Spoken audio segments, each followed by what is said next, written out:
एमपीएससीच्या paper फुटी प्रकरणातली एमपीएससीच्या paper फुटी प्रकरणी आता 3 अधिकाऱ्यांना अटक करण्यात आली आहे। औषध निरीक्षक पेपर फुटी प्रकरणी ही कारवाई करण्यात आली आहे। आतापर्यंत या प्रकरणामध्ये 6 जणांना अटक करण्यात आली आहे। मात्र या प्रकरणी महाराष्ट्र लोकसेवा आयोग कोणतीही ठोस माहिती देत नसल्याचं समोर आलंय।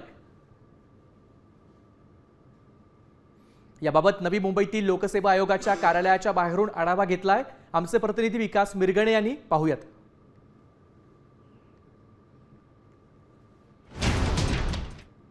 लोकसेवा आयोगाच्या पेपर प्रकरणी 6 जण जे आहेत त्यांना अटक करण्यात आलेलं आहे।